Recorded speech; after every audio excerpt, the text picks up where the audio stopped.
नमस्कार, मेरा नाम डॉक्टर सुबूही जाफर है और मैं apex super speciality hospital and post graduate institute में रेडिएशन ऑन्कोलॉजी डिपार्टमेंट में कंसल्टेंट के पद पर कार्यरत हूँ। हमारे पिछले वीडियो में हमने कोलोरेक्टल कैंसर के विषय में बात की थी। उसके क्या रिस्क फैक्टर्स होते हैं, हम उसकी स्क्रीनिंग कैसे कर सकते हैं, हमने ये सारी चीज़ें डिस्कस की थी। आज के इस वीडियो में हम डिस्कस करेंगे कि कोलोरेक्टल कैंसर का ट्रीटमेंट कैसे करना होता है। तो ट्रीटमेंट करने के पहले हमें एक तो स्टेज पता करनी होती है किसी भी बीमारी की। उसके लिए हमें कुछ जांचें करनी होती है। सबसे पहले तो हम एक कोलोनोस्कोपी करते हैं सो दैट हमें एग्जैक्ट उसकी साइट पता चल सके। उसके बाद हम बायोप्सी करते हैं।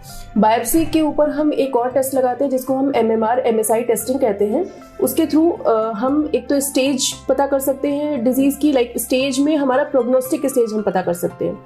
तीसरी चीज़ होती है हम सीरम CEA का लेवल देखते हैं।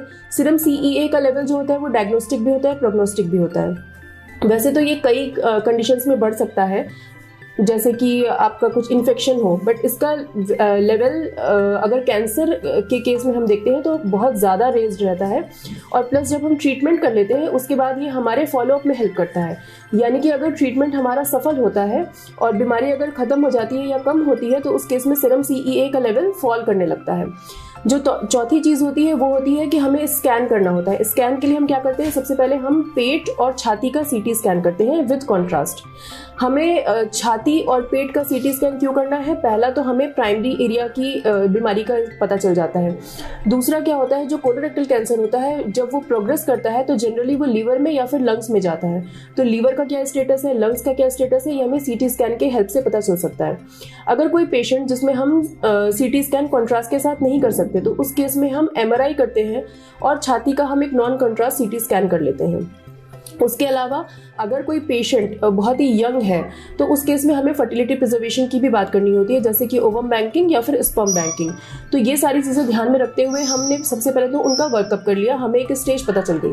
अब अगर ये बीमारी अर्ली स्टेज में है, यानी कि स्टेज 1, 2 या फिर अर्ली स्टेज 3 है, जिसमें कि हम कंप्लीट एक्सीजन अगर पॉसिबल है, कंप्लीट एक्सीजन यानी कि हम अगर ऑन ब्लॉक रिमूवल कर सकते हैं, मतलब हम पूरी बीमारी और साथ में लिम्फ नोड्स एक साथ अगर निकाल सकते हैं एक बल्क में, तो हम सबसे पहले सर्जरी करते हैं।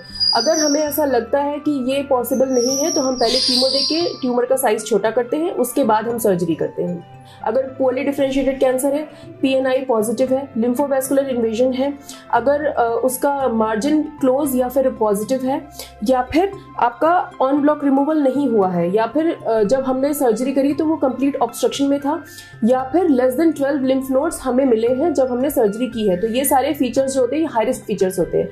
अगर ये हाई रिस्क फीचर्स नहीं है, स्टेज 1, 2 या अर्ली स्टेज 3 डिजीज है, तो उस केस में हम ऑब्जर्वेशन में रख सकते हैं।